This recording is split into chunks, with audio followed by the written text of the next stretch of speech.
I'm handing over to Bob Heil K9EID for an evening with Bob Heil. Over to you, Bob. Take it away. Well, thank you, Tristan, and greetings to everybody. I really love doing these presentations. I've done almost 200 of them since last March.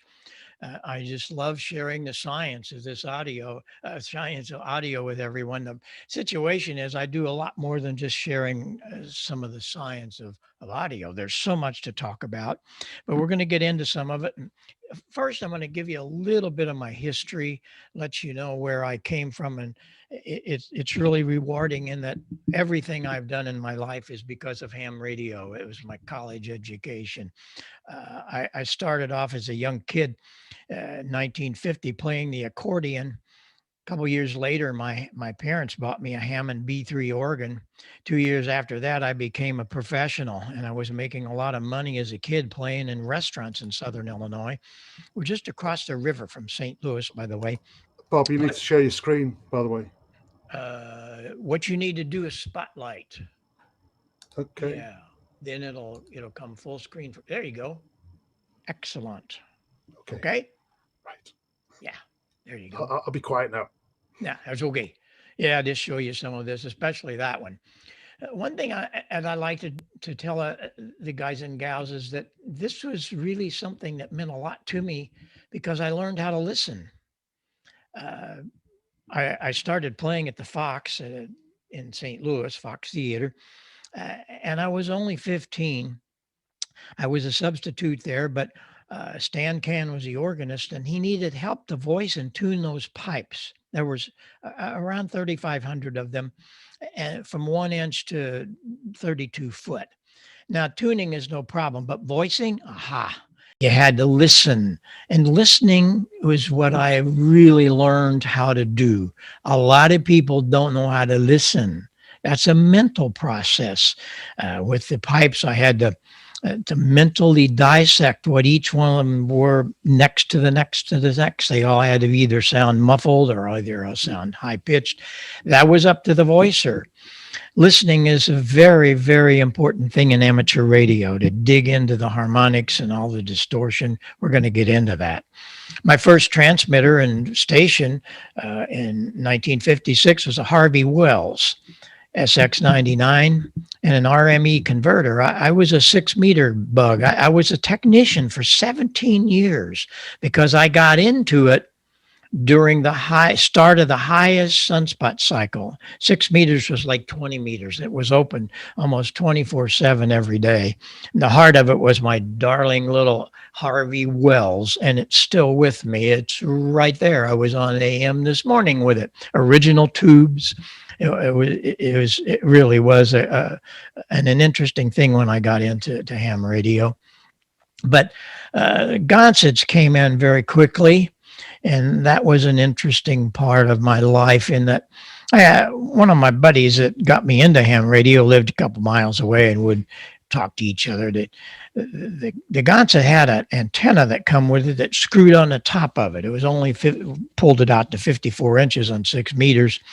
And I came home from school one day and I'm listening around on my Gonset for George. He's down the street and I didn't hear him, but I heard somebody else talking. And I go, who's this? And I came back and QRZ, who's that? And who come back? CO2ZX. Whoa, that's Cuba on my Gonset, not the big station. I worked him, even got the card, as you can see. But wait a minute. When I finished, I looked up. I'd worked him with that little whip on top of the Gonset inside my shack. One thing, it was on the second floor. Maybe that height give it a little bit. That's what 6 meters was. It was crazy in those days. One day I'm listening around just a couple of weeks after I'd been on, and I heard the crazy signal. I'm like, what is this? It's very distorted. And I came back the next night. The guy's still there. Well, what is this all about? And I happened to hit the button on the BFO button on the receiver, and it was single sideband. That's that stuff I've been reading about in the magazines. Wow, this was on 6 meters, single sideband, 1956. So I went back to K0DGE And he was so thrilled. He said, nobody wants to answer me. I guess they can't hear me. Well, didn't understand he was on sideband, obviously. So we would talk every night at 7 o'clock because he was just building this. We found out later, was one of the very first few on single sideband on 6 meters. And I got to tell him I go into the Fox Theater several times a week to play the organ, and I have a little spare time in between the shows. He said, well, come and talk to me. Come and see me.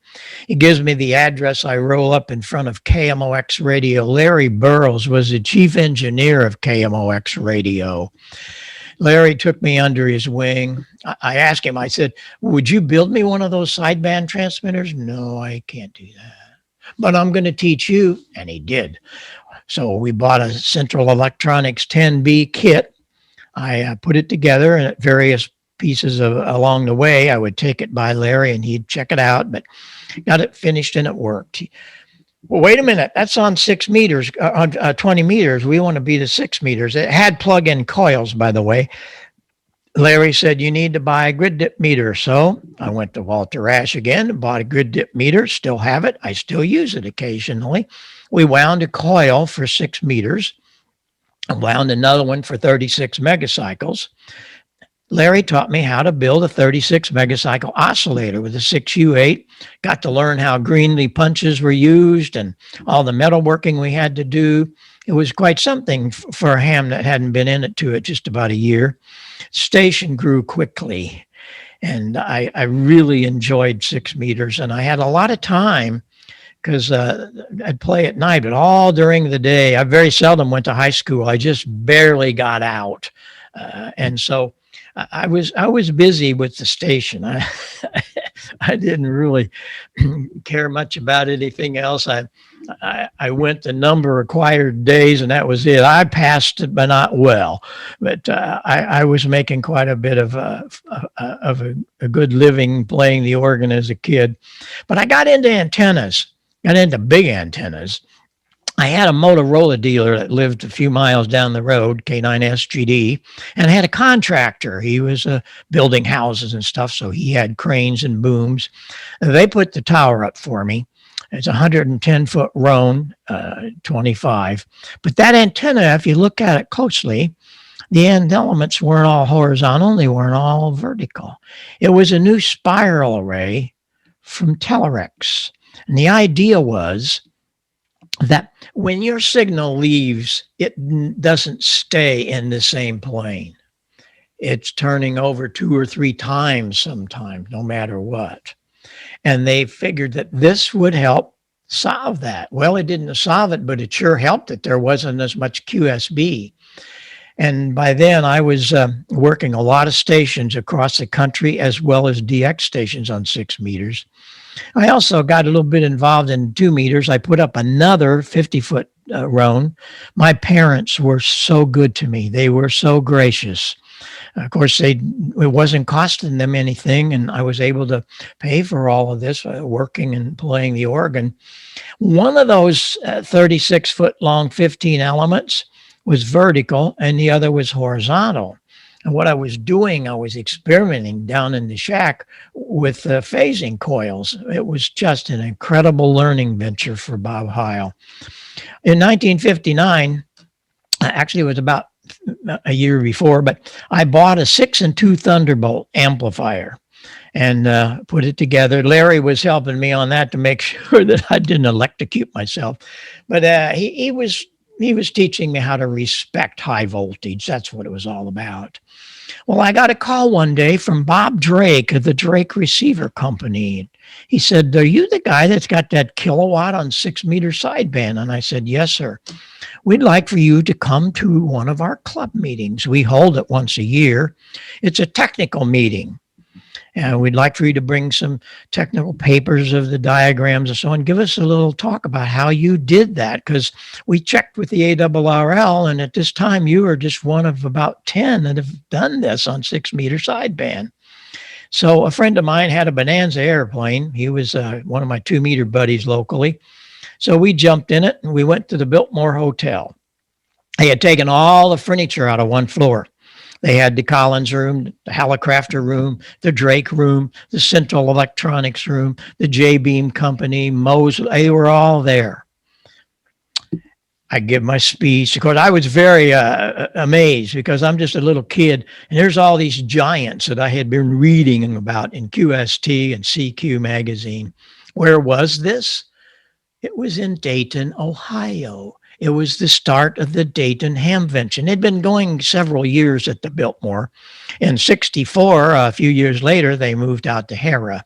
While I was there was a gentleman from the UK. And he said, hey, we would like to have you do an experiment with one of our antennas. Hey, I'm in for it. So he sent over one of their 128 element arrays. Again, my Motorola dealer and my contractor, we put up another, this was a 40-foot tower and a 40-foot drone for the boom. It was amazing. We had 2 prop pitch motors in it. You can barely see them there in my head up on top of that. Yeah, that's me. And it was just such fun doing all of this and learning so much about RF and what was going on. In '61, I built the first transverter for band switching for 6 and 2 meters.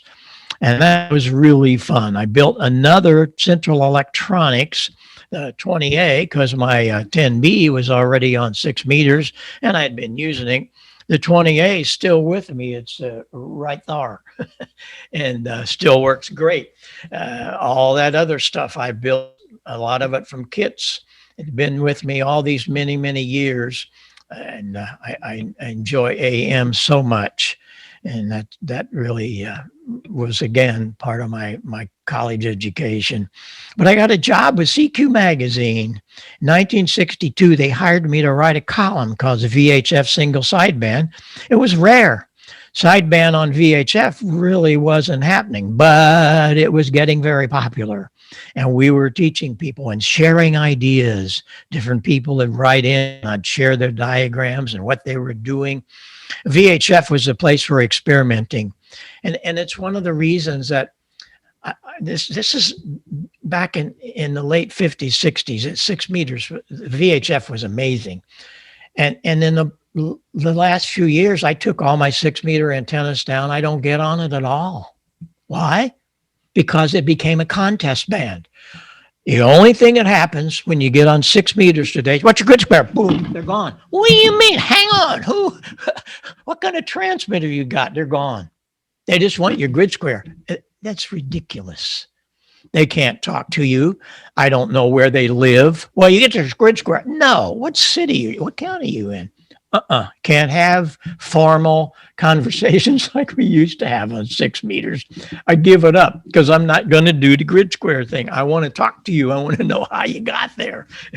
So that's why I love AM so much. We're sharing so much as to how we got there. At the same time, I was doing the CQ stuff. I was doing articles for VHF Amateur. And that particular one, I built a single 2 meter transverter. A lot of guys built this. It was only 3 tubes, half a dozen coils, and 12, 15 resistors, very simple things. But in doing that, my Motorola dealer said, you know what, this needs to go on the market. Well, I didn't want to do that. I was very busy in my life playing the organ. I had a career there. He said, well, I'll do it. So you build them and I'll sell them and do. So that's happened. And around 63, the Hallert transverter came out. The other thing we built was a 829B final. And that was one of the first, if not the first, commercial transverters and finals on the market. But I was just fascinated by all this. It was just crazy.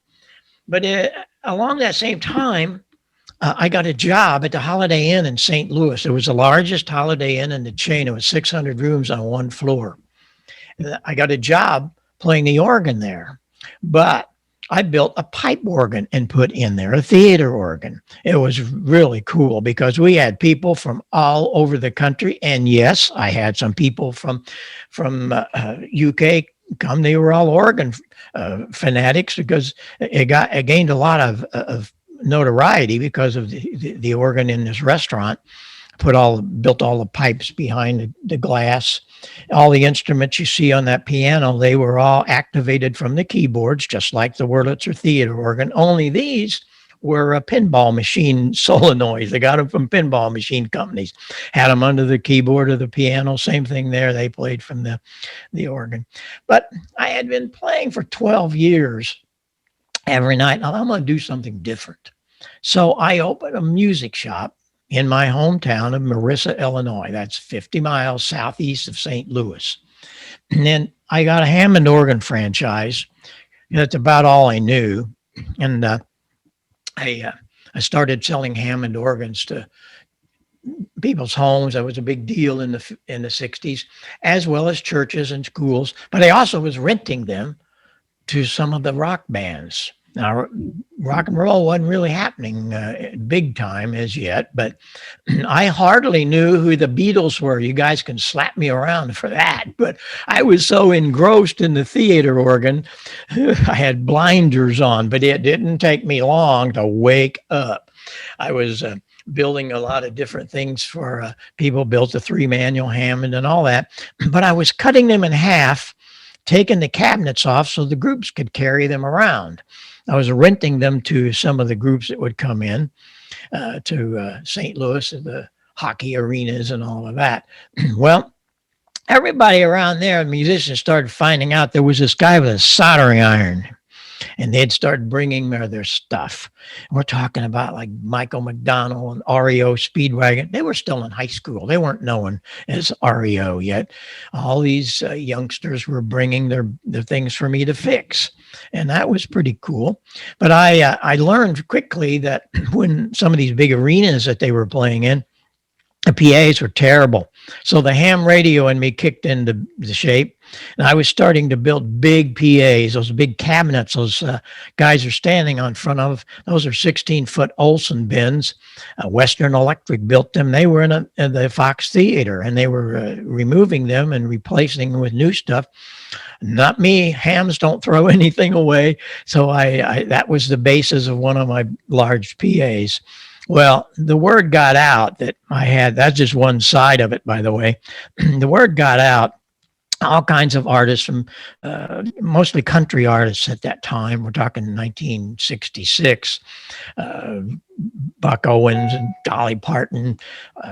They were all coming to St. Louis, and they really got involved with my PA because then I was renting that around the country.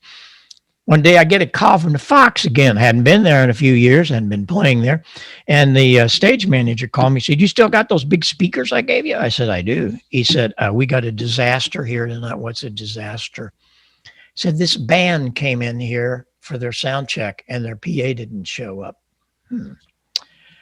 And so if you are rock historians, you know what's going to happen here. He turned the phone over to Jerry Garcia of the Grateful Dead. And Jerry told me that our PA didn't make it.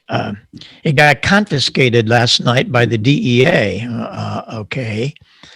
And this story goes, their sound man, Owsley, who owned the PA and ran it and all that, Owsley was on probation out of the state of California because he was one of the innovators of LSD. The DEA and the FBI heard these guys are going to do a little tour from New Orleans, St. Louis, and over to New Jersey. So they went to the first show, sat in the back row. Band went on to St. Louis after the show, and they didn't have cell phones. See you at the Fox Theater, St. Louis. Okay. Well, after the loading of the truck and all that, Owsley had that all loaded. They padlocked him in the truck and they took off to California.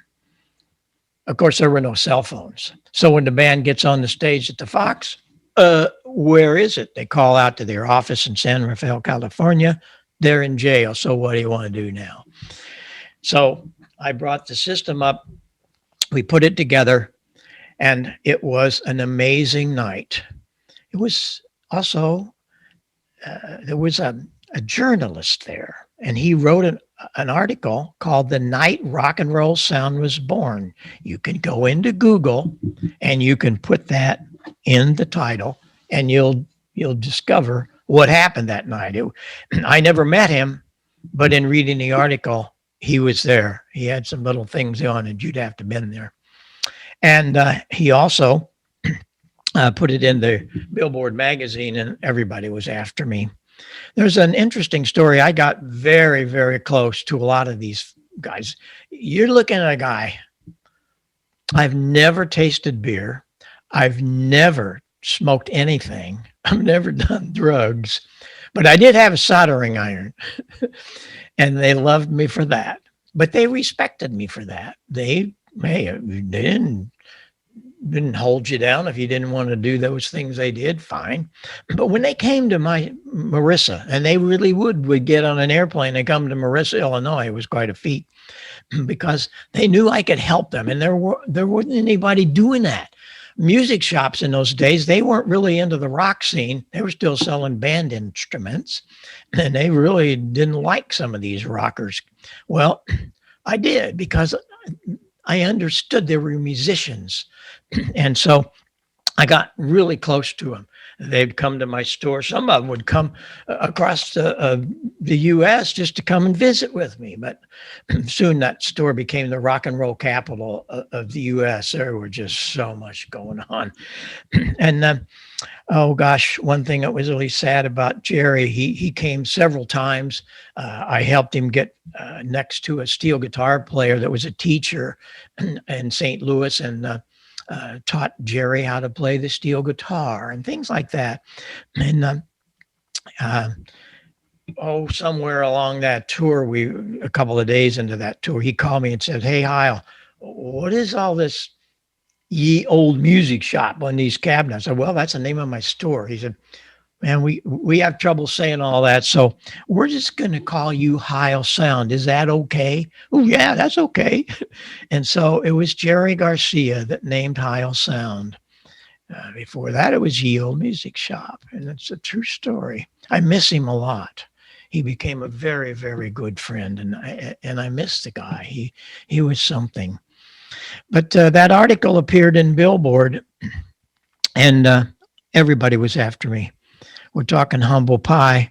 We're talking the Beach Boys, Jethro Tull. A lot of the UK guys came. One thing was interesting about that Humble Pie picture. There's a kid.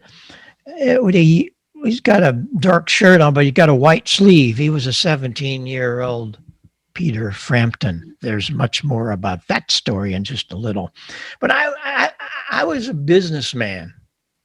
I wasn't into all this stuff, and it was really a problem because they would have Volkswagen vans would carry one thing, another guy'd have a pickup truck, and they would never get there at the same time. It was a mess. I said, "I'm going to fix that," and I did. We were the first to lease semis. We leased a 40-foot semi, bought an old Greyhound bus, put beds in it so we could sleep 11 of our road people. It was really cool. The managers loved me because we got all the equipment there at the same time, and we were on time. We had a licensed driver for the truck. Those were fun days for me. We were really having great fun. One of the groups we did their first tour, I always like to show this. That was their first show on the tour. That is ZZ Top without beers. That's how young they were. And we're still with ZZ. They're using my microphones today. But now it gets interesting. I got another phone call. The guy said, "We need you in Boston tomorrow." I said, "Well, I'm sorry. We're in Chicago with Chaka Khan contract. We can't be there." So beside that, I couldn't be there. Not enough time.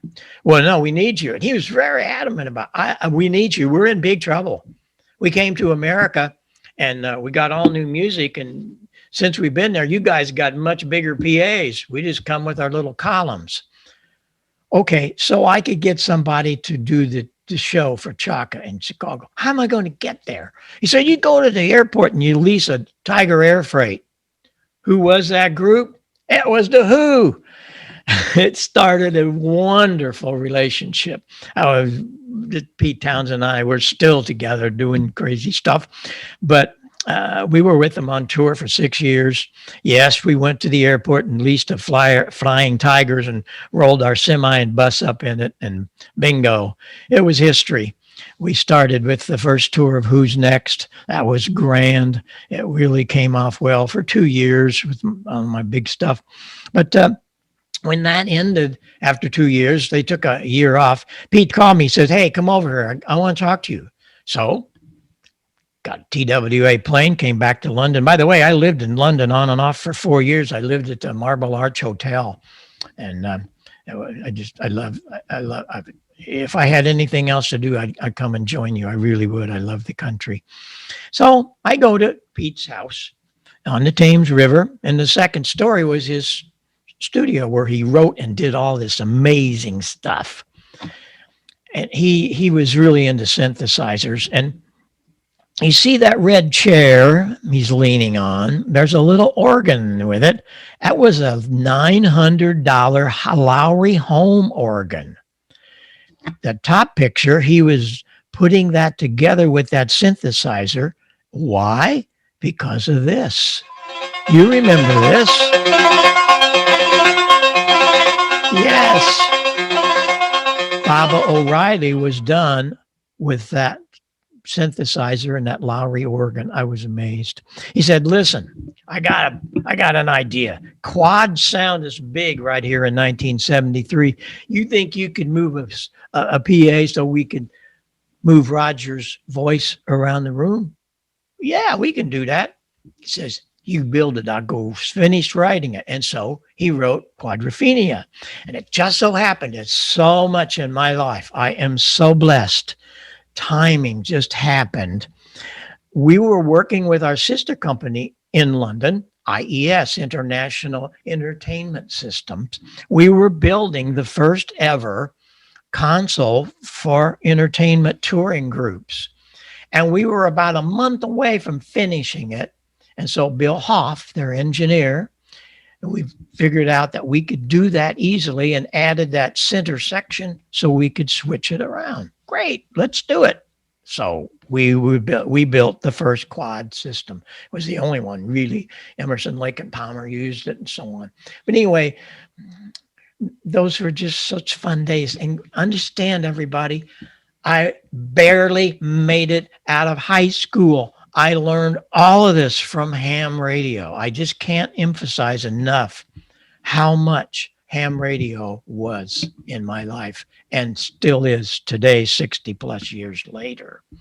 Well, all of you probably know about the drummer, Keith Moon. I mean, Townsend always said he should have been committed because he was crazy. He really was. He did.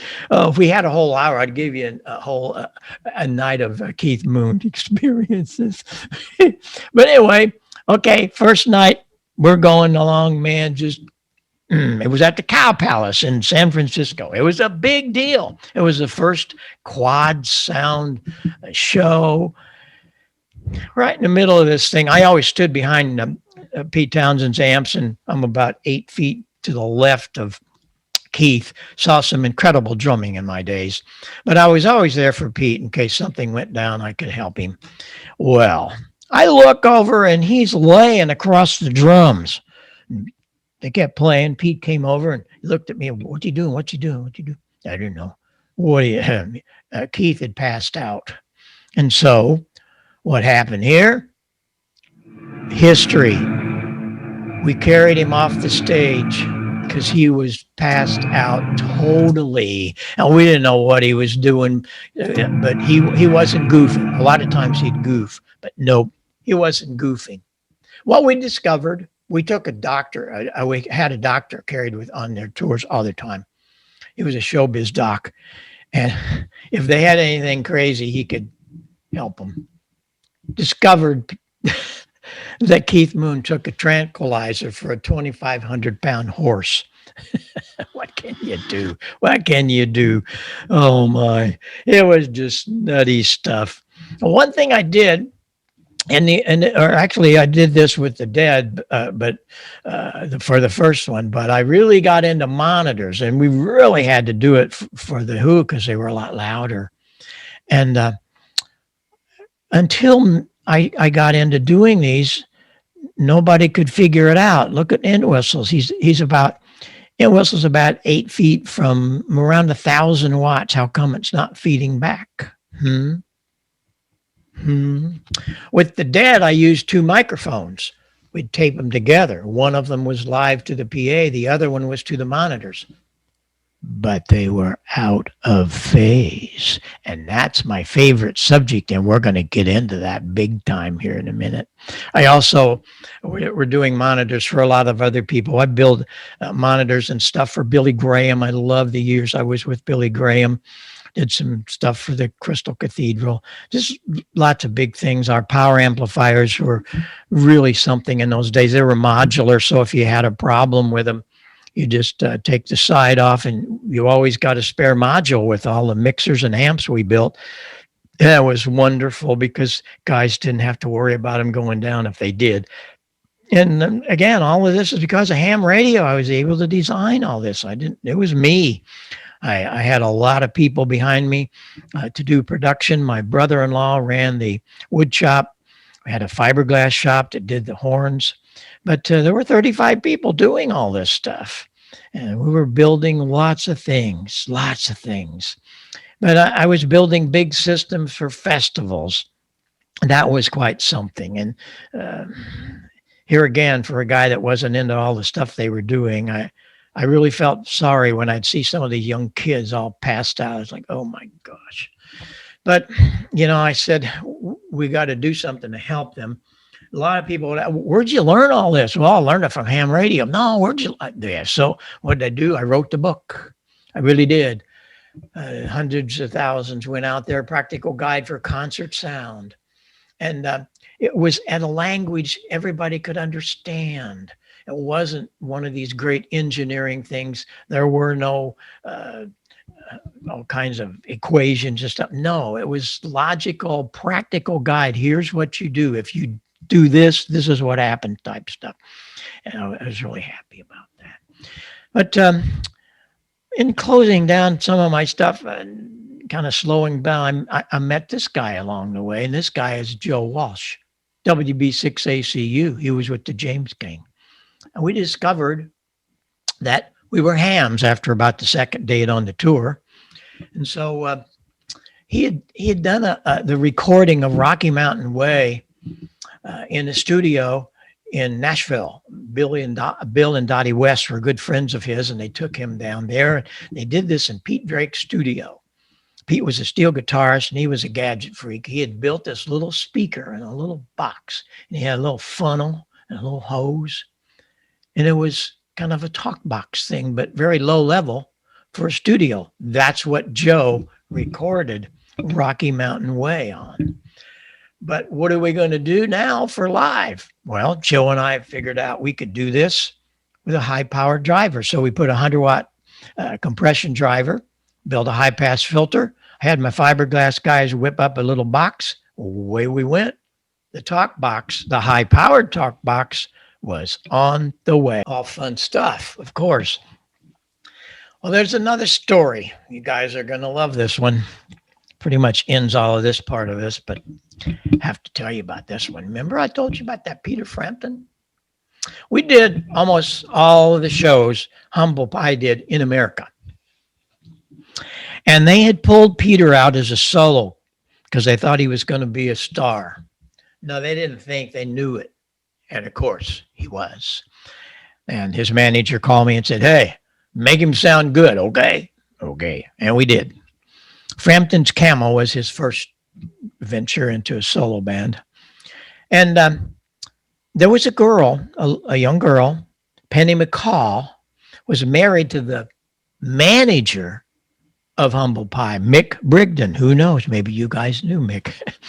Mick was living in Marissa. We had a lot of the UK guys living in my hometown of Marissa because that's where we were making these tours happen. We would build the gear, had a rehearsal hall for them, and they could then go on the road. I had the buses and the trucks and all of that. Well, Mick married Penny McCall in my home because, he's from the UK, didn't have a church. Well, we'll do it. I had a minister come in, away we went. About a year later, she called me, says, "Hey, I'm with Peter Frampton now." I kind of think that's what she wanted in the first place, but it didn't work. Peter left the band. Anyway, I shouldn't say that. She said, "Send me a Christmas present for Peter. I need a Christmas present, but don't send him guitars. He's got a lot of them. You're ahead of me on this one." I sent her a talk box. Whoa. And so what happened? Frampton got a talk box for Christmas, and man. All right, okay, Bob Heil, Bob Heil. Peter Frampton is the only guy I know that can make it talk. He actually can make it talk. He said it took him a year to do that. He had to learn the whole English language like a whole nother language with the talk box. And then, of course, what happened from there. My gosh, Frampton's come alive. I think it still holds a record for a double set album sales. We're still great friends. I was with him for his last concert. He's kind of put away touring. And so it was just really something kind of special in my life to meet up with him and become his good friend. I got out of all of that. I said, that's it. I've had enough of this. I'd been on the road for 12, 13 years. So I got into satellite business, C-band, big stuff, and the home theater stuff. And we're talking about big time home theater. We're not talking about little things. We're talking about rooms that had motorized curtains and stuff. There's a $300,000 room, had a high def projector and laser disc in 1986. Then I got into designing stuff. A lady come to me one day and said, "Hey, can you do something with my basement and make a home theater?" "Sure, I can." Back behind that curtain is pulled back. That's what that was. Another guy said, "Hey, what can you do with this?" "Well, no problem. We'll do that." And so on. Well, I got another phone call from Paul Klitsch. It changed my life. I was so blessed to become a friend and a student of Paul Klitsch. Paul was the father of the folded horn. He was a magnificent person. Crusty old guy, I'll tell you, but man, did he know stuff. And he came to Marissa, flew up there in his plane. I want to see this big PA stuff you're doing." And I figured, oh man, he's going to cut me off at the knees. No, he didn't. All day, why'd you do this? Well, how come you did it this way? Where'd you learn to do that? Ham radio. What? Ham radio? Where'd you learn to do this? Ham radio. He was like about that, but he couldn't believe all this was done and not being an engineer, and it worked so well. He put me in his plane, took me back to Hope, Arkansas that night, and I spent the night with there with him and his wife, Belle. And for the next couple of days, young Bob Heil changed his life. He was teaching me things that I had never heard of. And when I think back, I wondered how I got all of those things to work. But again, I was just blessed to have ham radio and being able to listen, tuning those pipe organs. It all had a lot to do with it. Paul guided me to the studies of Bell Labs. It was referred to as the Idea Factory in the 1920s. Bell Labs was the consolidation of AT&T and Western Electric. That was the manufacturing arm of the Bell system. Check this out. Listen up. They had 4,000 scientists and engineers assigned to this newly created Bell Telephone Labs, and they were fully dedicated to researching how the human ear worked and what frequencies were most important to understand the spoken word. What is that all about? Why? Well, it was rather important. because they had a problem. Change microphones here. Their problem was very simple. They put the telephone system together, and it didn't work very well. What do you mean? Well, they put 2 wires, started in New Jersey, and every 50 miles across America, they had a relay station to keep the voltage up, to keep the frequency up. So when they got out to California, everything would be kind of nice, right? This is what they heard when they listened into the telephone system. Oh, good. Wait a minute. What happened to my articulation? What happened to the F and the S? Where'd that go? Well, I don't know. Everything was very, very linear across America. What happened? So they put 4,000 scientists on the project.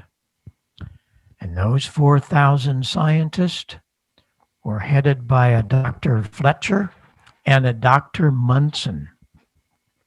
They discovered something extremely important, and that was the human ear. The human ear does not hear anywhere close to flat. And if you're listening at very high levels, it's almost flat. That's why kids like to listen to music loud. You can see it yourself up there around 100 dB. But down here at 20 dB or so where you're listening, Well, what happens when we get into our ham radio and we don't have any kind of situation to help us? Dr. Fletcher and Dr. Munson came up with a startling thing that did get the telephone system straightened out. They discovered that in order for the human being to understand the spoken word, they needed to hear 2.5 higher than anything else, because that was where all the articulation took in the presence. You'll notice from 2K to 3K right in there. Well, let's think about it. That's just about what your transmitter does. What we're going to do here, I'm going to let you hear what happened to the telephone system. Here we are flat. The way all ham radios are coming out of the box. And it's okay. But it doesn't sound good. The F and the S are pretty much the same. There's no articulation.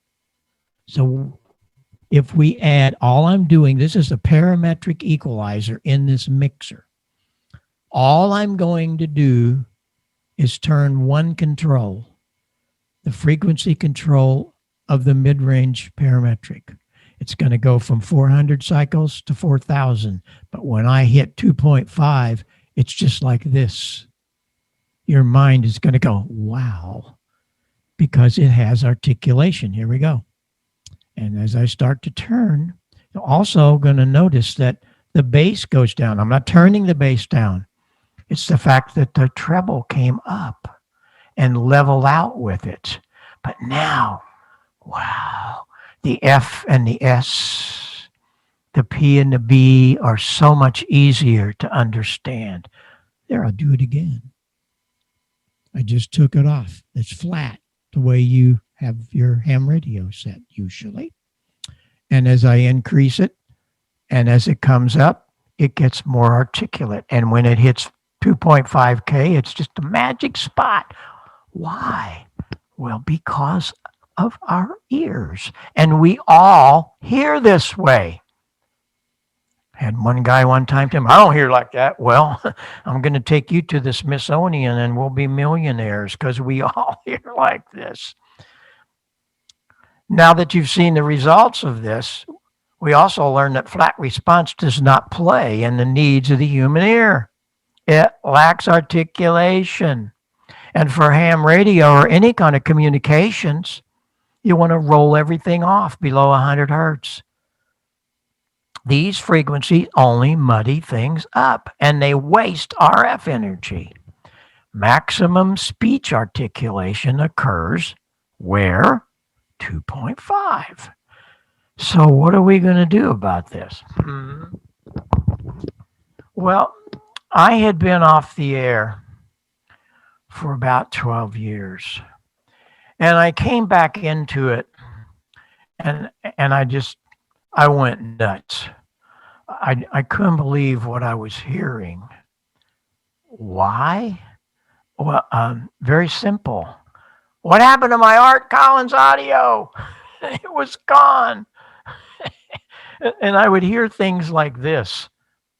CQ, CQ, CQ, CQ, CQ field day, CQ field day, CQ field day, CQ What? field day from kilowatt 5, kilo. Wow. You know, is he doing this? It's important to address a microphone properly, but not like that. I couldn't believe it. It's like, what happened here? Thanks for letting me come. There's another one. JI14, KJ14. Okay, Matthew, that's what I like about the 7245. There's no program on this. I just went nuts. I went nuts. What happened here in the years that I was off the air? Well, what happened? It's very simple. The import radios came in. They had matching microphones. Yeah, matching. The only matching when they were painted the same color. They weren't built to manufacture. They were OEM things. Original equipment manufacturer companies would build them for these manufacturers, paint them the same color. We've all been fooled for years. Trust me, I know, because now I started working for them. I know that. It was sad. What am I going to do? So in 1982, I think you can agree, I changed ham radio. I built the first equalizer. Equalization really wasn't up here for ham radio yet. We're still, all we have is mic gain in a matching microphone. And so I built this little equalizer for me. I didn't know exactly, okay. 2 frequencies. I set the low at 160 and I set the top where? 2.5K, of course. And all you were able to do was increase or decrease those. You would roll off that low end, so we're going to dump off that, and we're going to increase the max on 2.5. Now, you want to balance those out. You might not be maximal, but you'll make it happen. I wrote an article. I sent it to QST. They called me. Wow. This is going to be the lead article, and it received the cover award for that, July 1982. I was so blessed and so impressed. It's like, wow. Why? I mean, it's just a little EQ, yeah, but it's revolutionary. Equalization has never happened in ham radio before. That was what the league told me. And so away we went. I did it as a DIY article, so you guys and gals could build it, but that didn't happen. Well, it did for a lot, but a lot of people, I put my phone number in there because Heil Sound wasn't open. I didn't know what I was going to do. It was closed for 2 years. The building was shuttered. So I called back some of my good soldering gals, and we started building EQ 200s, thousands of them. And maybe you have one. Every once in a while, I'll see them pop up here and there. But anyway, in 1999, I get a letter from Dr. Inouye Communications. Showed me a picture of his station. He had one of these, the EQ 200, and he had one of my cold lines. Whoa, this is the founder and the president of ICOM, Inouye Communications. Thinking new radio. And I want to make sure that we have the right frequencies and all that. They could have done it, but I guess just out of the kindness of his heart, he wanted to make sure they were good. And so every ICOM from Pro 1, Pro 2, Pro 3, all the way through, and man, oh man, what about this guy? Oh my, all the way through the 705. You guys and gals have this yet? You had it before we did. That's a 7300 in a little bitty old box. What is it? 3 pounds or something. This is an amazing piece. It even has G-Star. You probably know all about it. But it also had my equalizer in it, as do all of the ICOMs. And it really is remarkable. And the problem is a lot of guys reluctant at first. I don't need no darn EQ. Yes, you do. We all do. We all do. But then they kind of afraid, and I think some of them were embarrassed as to how to set it. It's really simple. For the ICOM, the first thing you do with any radio is set the transmitter bandwidth. And for RagChew, we're going to set it 100 on the low end and 2900 on the top end. But then we're going to roll off that low end, just like I did with the EQ200 I showed you. Going to roll it off -2 or 3 and the treble +3. Those two frequencies I have preset for you. You don't have to change. They're right on. 160 for the bass, 2.5 in the treble. What do you do about DX? Now, you see, there's a lot of situations. There are some guys that just go crazy when you talk about DX. They sound terrible. Yes, they do. Yes, they do. And I'm sure a lot of you know I was the guy that brought the HC4 around in 85. The Southern California DX Club, they called me one day on the phone and said, hey, we're going to go to Clipperton and we need good audio. And we had this out. It was out for about, I think, 2 years, maybe. We want to put it on our headsets. And right now we're duct taping on all the old Supros and things that weren't even commercial available. So I did. I built what was known as, and still in our line, the BM10. And there are thousands of DX guys love this. It's very lightweight, but it's got that wonderful HC4 in it. And it also could come with an HC5. And why did I build it? Well, I built it because we needed it. They didn't want to carry any extra boxes and EQs, and they don't have to mess around. They want to plug it in and go. Well, I'll let you hear it. And I got to tell you, I designed it. We've sold over 100,000 of them. And it's the worst sounding microphone in the world. Yeah. Well, why in the world would you want to do that, Heil? Remember what the scientists told us. It is terrible. Sounds like a telephone. Yes, it does. But guess what? All of my RF power is right here where these need it. I don't care about bass response. I do not care about quality. I care about putting my signal on top of the pile. This does it. And while I'm here, I'm sure you know, because we sell a lot of these in the UK, Martin Lynch, thank you, and Nevada, and some of those guys. There are other copies of this, but nothing that works this good, and it has the features. Here is why.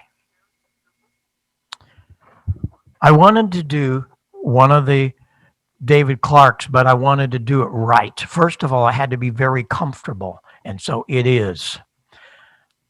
As a student of Paul Klitsch, I learned how to take a speaker outside in free air find out what that cone resonance was, and then treat the cavity it goes in to meet that so there's no phase distortion from the speaker moving.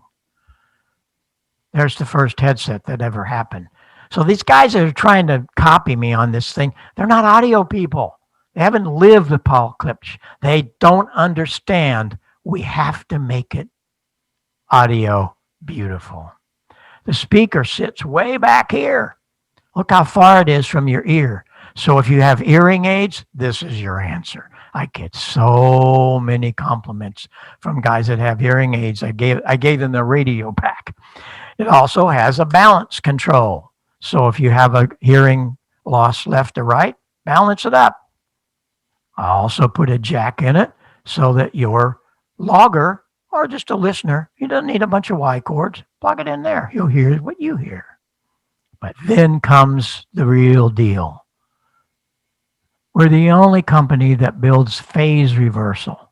Been doing this for 12 years or better. Why would you want phase reversal in a headset? Very simple. If you go into a pile up and you hear a little weaky back here, reverse the phase, the weaky comes up front. You can move signals around in your head acoustically. The only way you can do that. All these copiers, forget it. You go play with your race cars and you go play with your aircraft. We're going to do this for ham radio, and we did it right. Also, one thing, all of my headsets have a steel band under here. Every once in a while, I'll see something on eHam or one of them. Darn Heil headset hurts my ear. No, you didn't read your instructions. All you got to do is shape it to your head. If you got a pinhead like me, you're not going to break it. We're the only company doing these things for you. Why? Because I work with the DXpeditions, and I've been working with them for many, many years.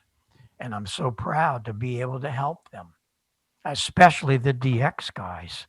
They love it. But here's the other situation. Pay attention to your screen. If your signal, your RF, look like this, if air in here was RF, okay, we're set at 100 to 2.9. No EQ. But we're going to open up that 2.5. We got a door that it could escape. And we're going to shorten it up. For DXers, we're going to shorten it up, 500 to 2500.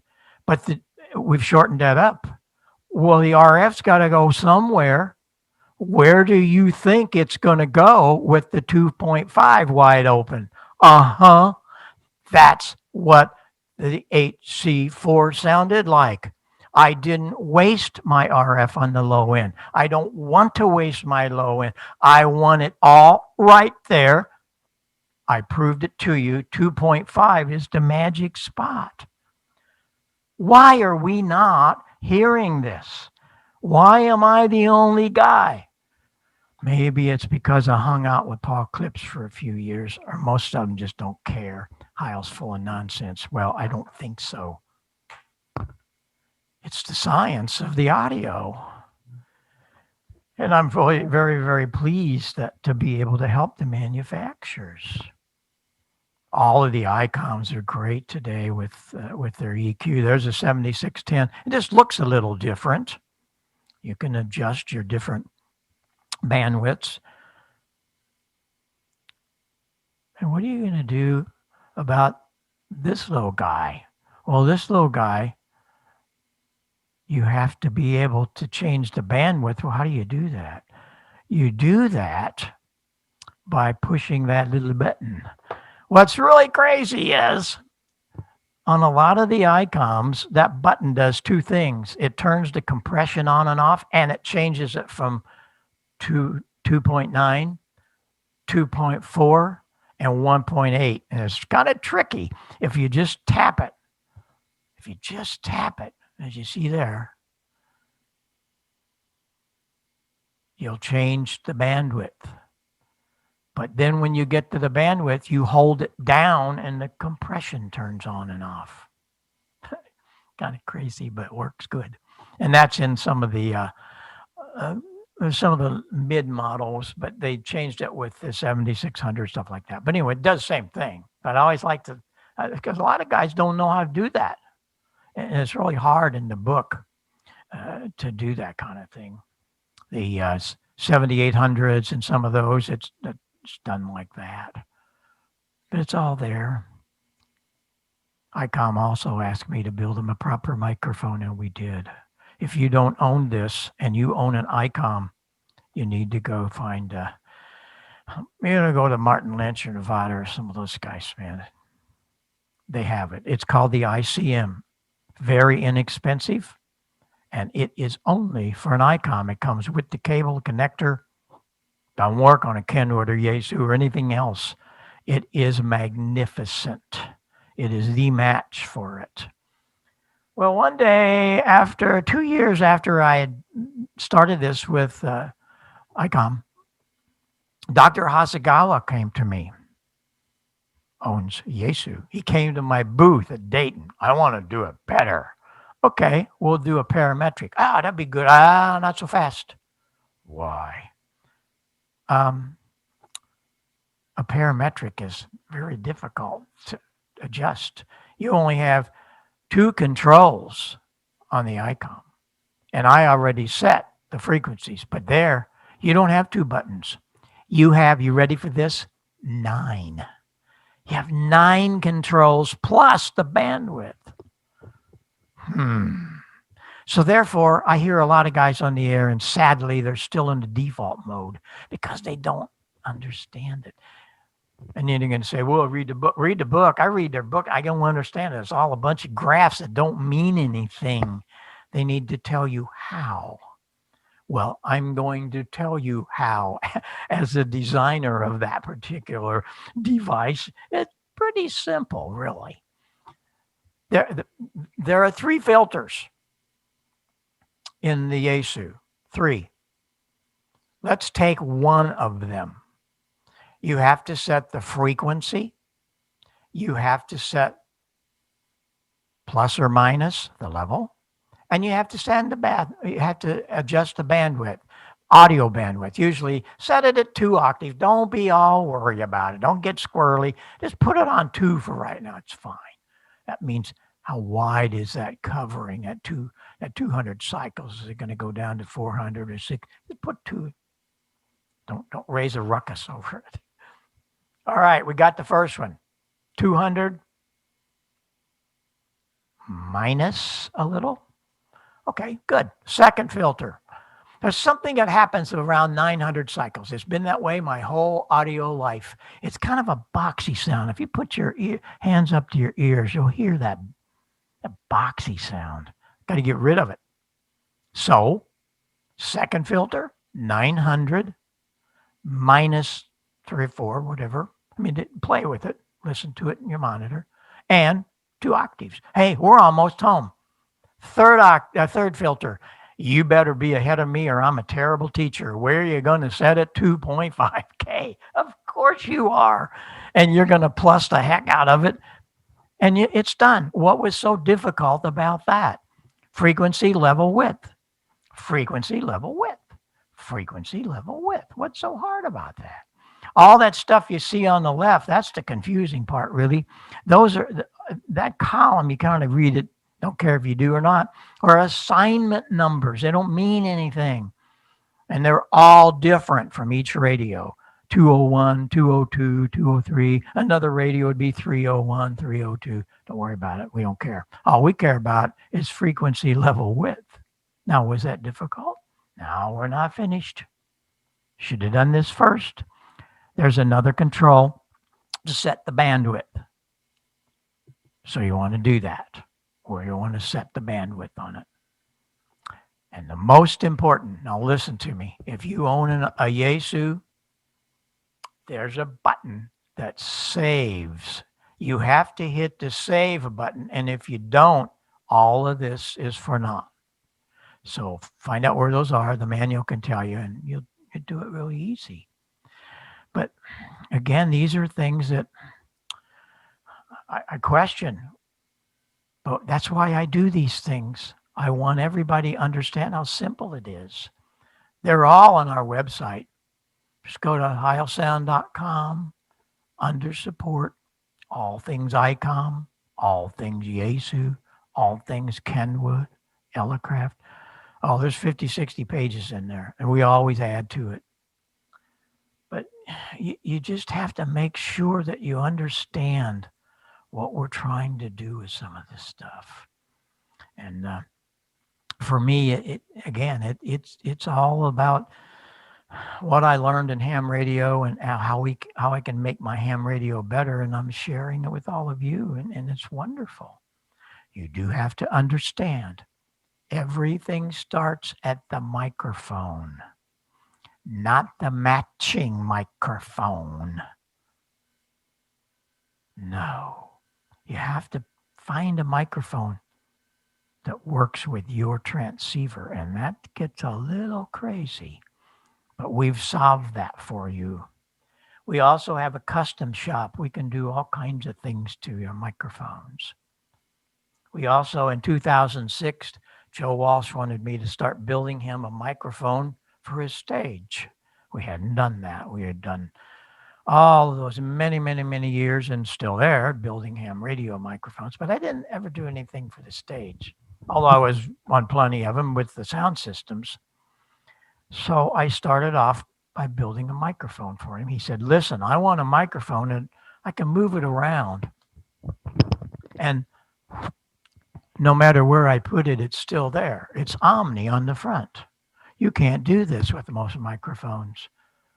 Well, this one doesn't lose anything across the front. I'm going to change microphones for you.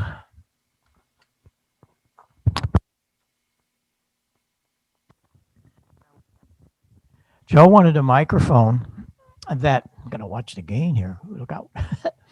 He wanted a microphone that he could do all kinds of things with, especially his instruments, but he wanted to get rid of stuff behind him.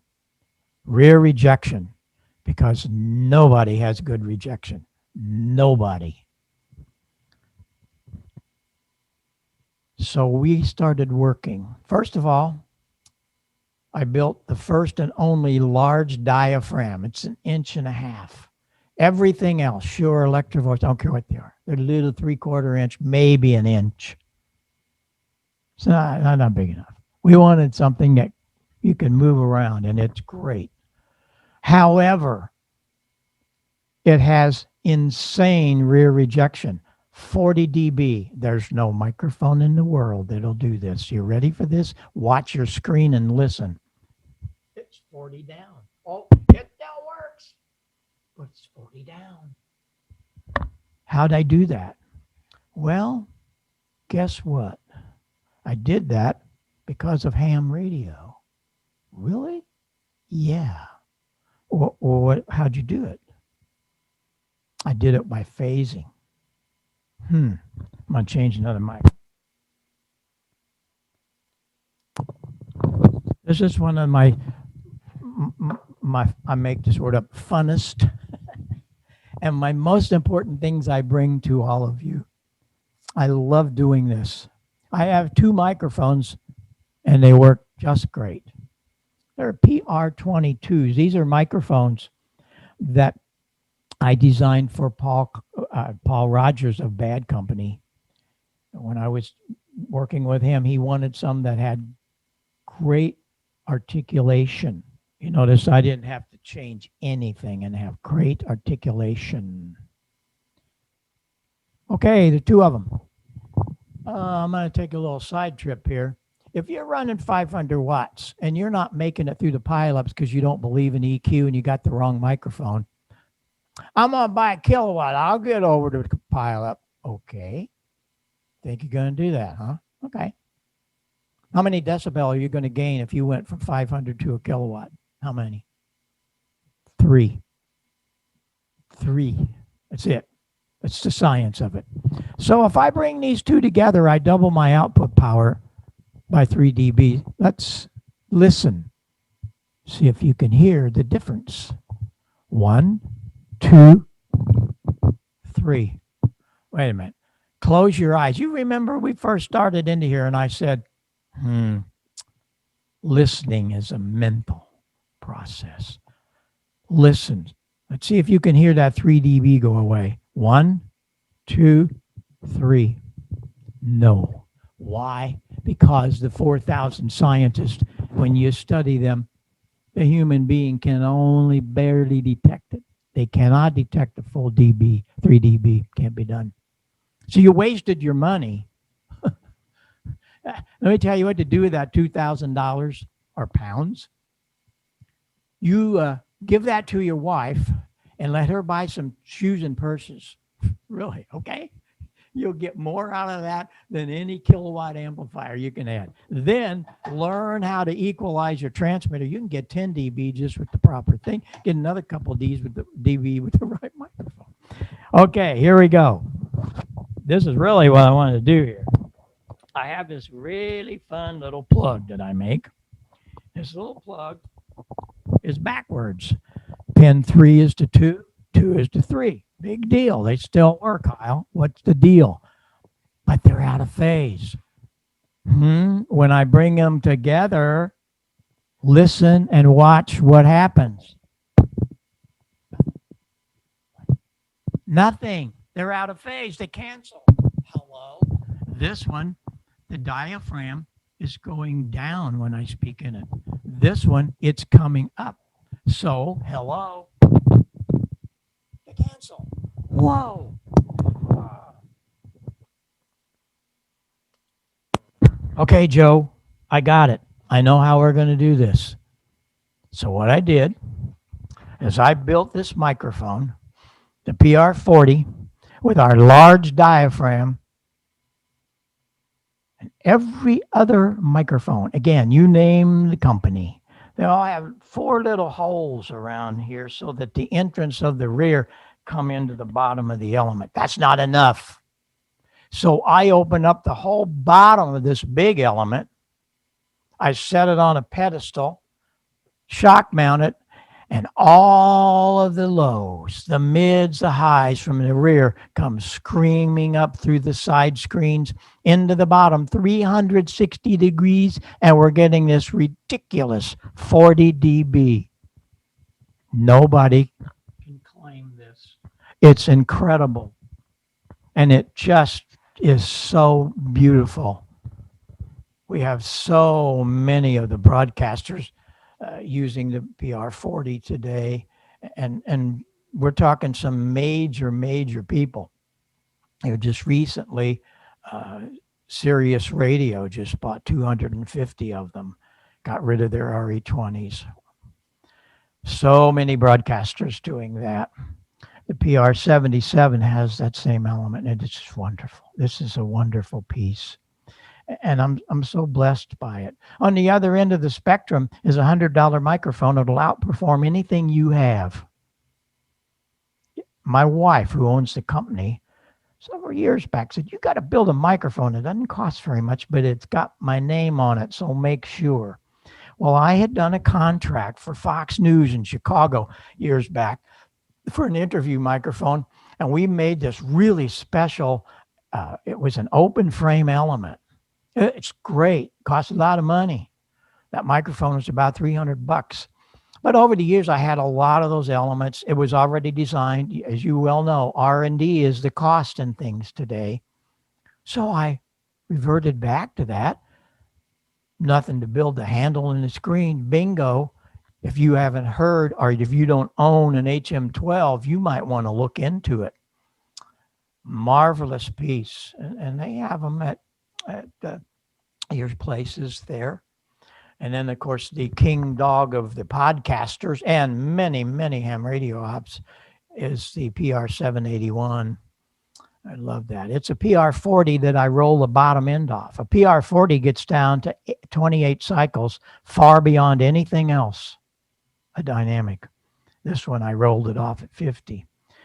A lot of studios using the PR40. And again, all of this was because of ham radio. And so, how better can I try to let the world know that we really are a special breed? And this phasing thing, wow, it affects everything we do. Each of you have a Yagi. You know how it works. Bet you don't. You're going to learn. I didn't know. It just works. Dr. Yagi did it. He didn't even have a darn computer. Years ago, didn't even have a calculator, probably. He did a boom, driven resonant antenna, and he started cutting directors, different links, and he'd get moving them. And finally, he found the magic spot. There was a little gain. No batteries needed. Then he made one longer than the driven, and by playing around with the distance behind, whoa, he could get rejection because it was out of phase. Phasing is my favorite. I love phased arrays. And you're going to say, whoa, you got to have a fortune to... No, you don't. Check this out. You're going to love this. Completed the installation of a 75-meter phased array antenna system, consisting of a pair of coaxial dipoles mounted atop a pair of 55-foot telephone poles. We put them in an inverted V fashion, and the poles are 64 foot apart. These are 500 foot from the operating position, fed with RG213. In order to make the antennas directive from east to west, we use a delay line of 43 foot here on 75 meters that's switched in and out of the driven element, either east or west. The downlead length is 126 foot. We take all of that coax, the downlead length, the 43 foot phasing delay line, and mounted them in a container, one of the plastic container boxes that we actually buried, and just the top of it shows. It's all sealed, so it's waterproof. But that's the way we get to switch all the components from 500 foot using one of the Amatron RCS 8V remote switches. It really works well. Take a listen to how we can get at least 10 to 20 dB difference east to west. Like a lot of people do. Mine's usually 3 inches or so. That's just after you done mow it. And I know, probably, we get a dry day. I'm going to have to lay out there and mow. That's just all there is to it because, if you leave it that high, when it starts growing in it all, it gets looking ragged pretty quick. So it's to that point now, and the system really performs on weak signals. Take a listen as we switch to the direction they're coming from. Also note the preamplifier makes no difference on 75 meters on this signal. The preamp will, of course, make the meter read higher, but in many cases, the preamplifier does not cause the weak signal to be more readable. Check it out. Yeah, well, I see they introduced a big display on it, and I don't know if that is their form of portable, or what that is. Your wire that hooked up to your computer, and then did you use your handheld? I think you get the idea. Phased arrays are cool. You can put up a 40-meter phased array, and you only need 33 feet. 33 high, 33 wide. That's all you need. Serious. You do not need all kinds of crazy heights on that. That's another program I have is about antennas. And one of the things that's really amazing, the higher is not better. Remember what I told you about those organ pipes? I learned about harmonics as a kid. 33, 66 would be better. Huh? But if you're at 33, I'm going to go to 45 feet. It might be less. I did a test one time with that. I have a whole series on that. We'll come back and talk about that. It's pretty cool. But I am so thrilled that I was able to do that. And I don't like rotary switches, so I got rid of that. What I did is I went to Antique Electric Supply. You probably have some in your country that will, these are Les Paul guitar switches, but Antique Electric Supply has all kinds of stuff, old stuff, new stuff. And I use them also for my station to switch other antennas, to switch the rigs. There's about 20 some relays in this system, and it works really good. But one of the other things, and I won't get into this long, this is a whole situation. I hope some of you have done this. I know some people from your country has. We got into building on the Ham Nation. It took us a year to do it, and we built a 5-watt AM 75 or 40 meter band switching transmitter, AM, and it's wonderful. And not only did the league like it, it got the cover award and the front cover, but because it was so simple. We had a fellow W4IQ in. He did the drawings. Look at these drawings. You don't even need the schematic. You just put it together. That's a preamplifier with equalization. Just wonderful stuff. And there's the power supply. All the parts are available. You go to Antique Electric Supply and you buy the pine board power supply, pine board mic EQ, and the pine board final. And they have all the parts I'll send you. It's wonderful. Here it is right here. I'm just so thrilled. The whole thing, it's hard for me to show it all, but there's the whole thing put together up there. I went a little crazy with it. I added a switch. It's band switching now, 5 watts, 160, 75, 40, mic and EQ, all that, and has a relay to turn the receiver on and off and switch it. It's what you do, man. But you just have to keep these guys handy, as some of you had earlier. You don't ever want to be about 3 feet from your soldering iron to make sure that you're not grabbing the wrong end. It's just so much fun. Well, in closing, I have something that I'm very dear about. It took me 2 years to do this. And that's, what about your receiver? A lot of people tailored everything, but wow, we have to think about our receiver. They're terrible. And you're going to say, what are we talking about? I get into big ruckuses because I work for these guys. Do something with your receiver. Oh, it's great.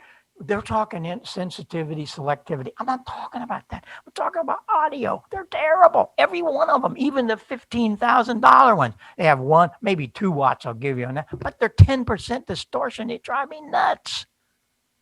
I just can't listen to them. Once you get into listening, you're going to hear things that are there that shouldn't be. So I'm gonna fix it. What I'm going to do is I'm going to increase that speech articulation of the received signal, lower the distortion, lessen the listener fatigue. That's the thing that gets us all. After a while, you get really tired of listening, and you have to be able to equalize the signals. But you can't just do it with bass and treble. What I did was design a special equalizer. It's shelving on the outside. I set it at 160. You can increase or decrease that low end, so roll off that low end. And the top at 6K, roll off some of that noise. But what do you do at the mids? And you look down at the drawing on the bottom, that transmitter bandwidth. We want to be able to roll again from top to bottom on the bandwidth. So from 400 to 4K, I can do that. Speakers. There are so many, and I'm sorry.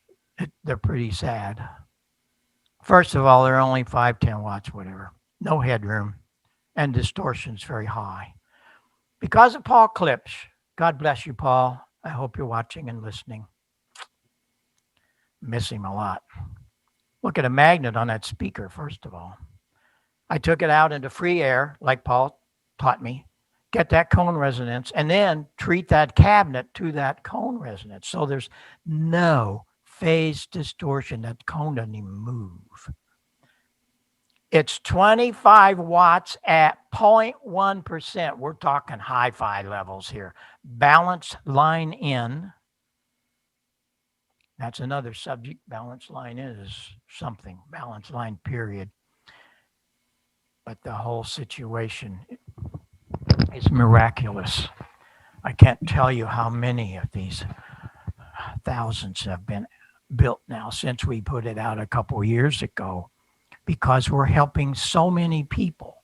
And what we're doing is not just their ham radio. A lot of guys are using it for their telephone, because these are people that have been really hard hearing. Like one guy said to me just a couple of weeks ago, "Thank you for giving me my radio back." Well, what's he talking about? What he's talking about is just what we said a minute ago. These radios are terrible to listen to, and especially someone that's hard of hearing and has a hearing imbalance. So the parametric receive audio system was born. We'll let you take a little look and a little listen. First of all, there are two headphone amplifiers, separate amps. These are not wide together. These are low distortion amplifiers that feed the logger and feed the operator, or left and right. That's where we're getting so much play that I didn't realize at first. I had a guy the other day started crying. I mean, you gave me my radio back. I was out of radio for years because I can't hear anybody. Well, he can do that now. We also have record out. That's how I make the tape you're going to hear in a minute. The record out, you plug that straight into your computer. You don't need a bunch of Y cords and stuff. We're going to set all this flat, just the way you hear it in your receiver. And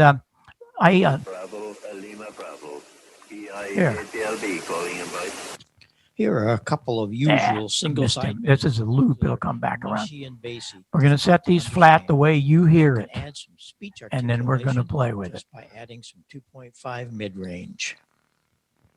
Of the 2 meter, a sideband, but they're just not, Mushy. It's not the same as a Okay. rig built, just for Watch this. 2 meter sideband. The receivers will never compare.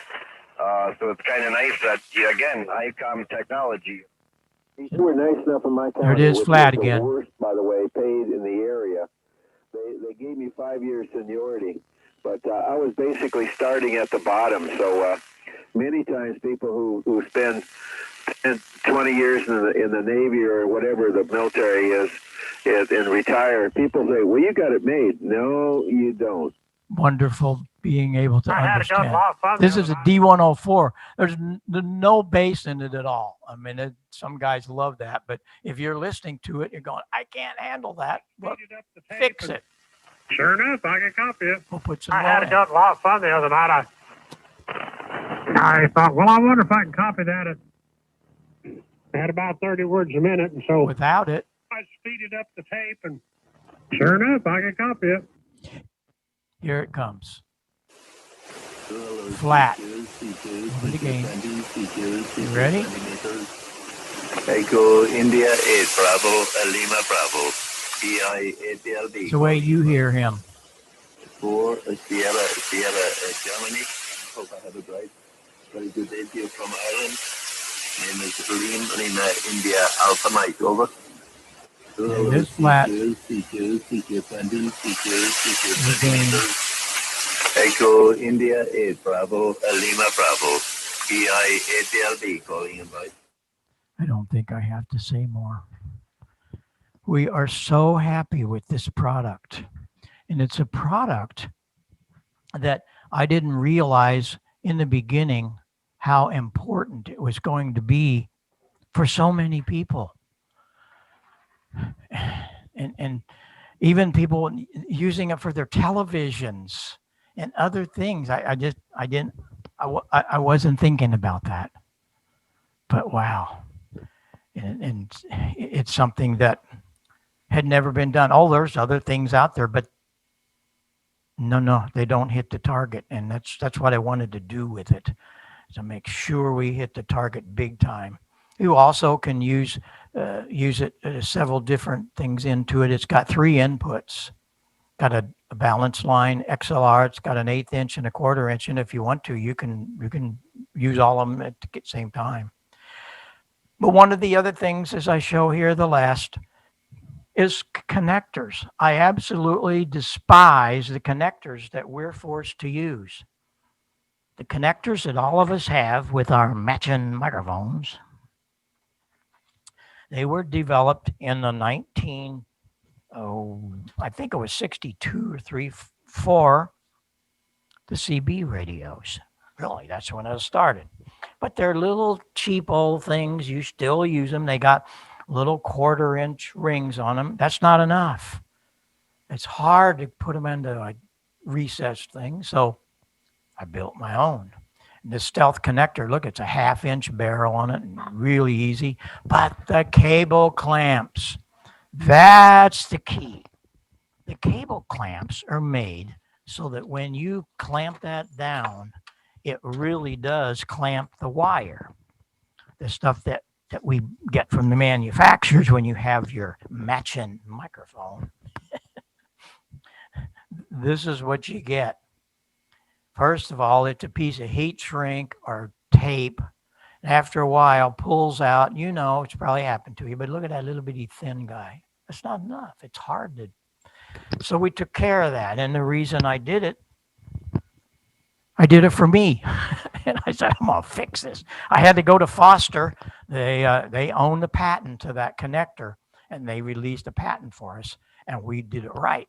The other thing we did is the cable clamp. There's 2 of them. Why 2? Because one of them is the output for your push-to-talk line. And we plug in our hand switch or foot switch.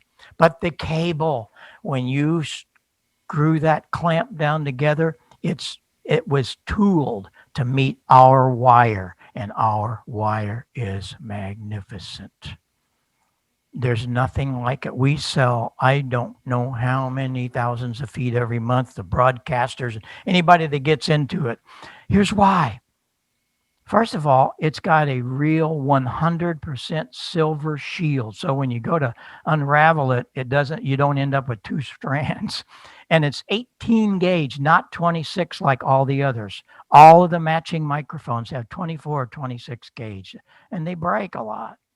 This is 18 gauge. It will not break. And they're inside their shield. But the other is DC. Red and the blue outside. I've fixed more RFI problems because you have that DC voltage laying right up next to the sensitive AC. No problem here because it's outside. And that's the whole key. If you guys don't know about the book, you need to look at this book. I didn't write it, I compiled it. It's got notes from all kinds of great people that passed through my life, and I put them in the book for you. That there aren't any equations or nonsense like this. Things how to build things, how to do stuff, and it really is a handbook for ham radio. And lastly, we're the only manufacturer in the Rock and Roll Hall of Fame. I am so blessed, and we were so honored because we did this because of ham radio. And you see those posters behind me in the display. They asked me when they put it in, said, well, what was your education? We want to tell them, what was your college? I didn't have a college. I didn't go to college. Hardly made it through high school. Well, what do you put up here? I said, you put it in here that I learned my skill from amateur radio. So I guess ham radio's in the Rock and Roll Hall of Fame. And recently I received an honorary PhD from Missouri University. My goodness, I've been blessed all through my life, and it's all through ham radio, I got to tell you. But I'm so blessed to be here today, and I thank you for asking me And I really appreciate being here because I just love sharing this. Brilliant talk, Bob. Thank you very much. Really, really enjoyed it, as I'm sure that most That's of the great. people have coming off the little notices on the chat line there. Everybody's saying how good the talk was, and thank you very much. And 7-3 to you. We can always come back and do more. There's so much to talk about. What happens now that I've done a couple of hundred of these, some of the clubs are coming back picking one subject, and we focus in on. We don't do all of the history stuff. And then I have others that they just want to do the history. They want to know what it was like living with the Who for a guy that doesn't drink or smoke. But you know the answer to that? We respected each other. I respected them for their artistry. They respected me for my soldering iron and in between. And it really, really was mutual. And we got along really good. Yeah, thank you ever so much, Bob, for spending your time with us this evening, or this morning, or this afternoon, wherever people are watching. And I just want to say what a fascinating talk that was. And I could have listened to an awful lot more of that as well. And I thought your demonstrations of the 2.5K peaking was fantastic. And I'm sure many of us heard a very distinct benefit of articulation. So yeah, I think we should all get a tattoo with 2.5K KC on our buttocks or something. But Excuse me. yeah, For our ladies present. Yeah, us and Of we all course, will. yes. If she does, then we all will. Not really. But Tristan, that'll be another case of a screenshot being passed around as a picture if you're not careful. yes, indeed. Yes, So I can imagine. So in closing, thank you so much, Bob. And I'll tell you what I do. For most of these, this is up to you now. You can be the guide on this. I'm gonna go over here and I'm gonna fire this thing up and I'll play about 2 minutes. You can fade me out or you can cut me off now, but I will have to tell you. Bye, Bob. Bye. It's okay. No, please No, stay. please play. Please play, Bob. Please play. I do want to say 7-3. I'm very blessed to be here. Thanks for asking me, and we come back and do some more. So have a safe time in your life, get your shots, and let's get past all this COVID stuff. But one thing that COVID has brought Zoom into our life so we can have these kind of meetings, and they work out very well. So thanks for having me. Okay, well, good evening to you, and we're going to go fire this up for a couple of minutes. 7-3, and stay safe. You too, Bob, and thank you very much. Thank Wonderful you. talk.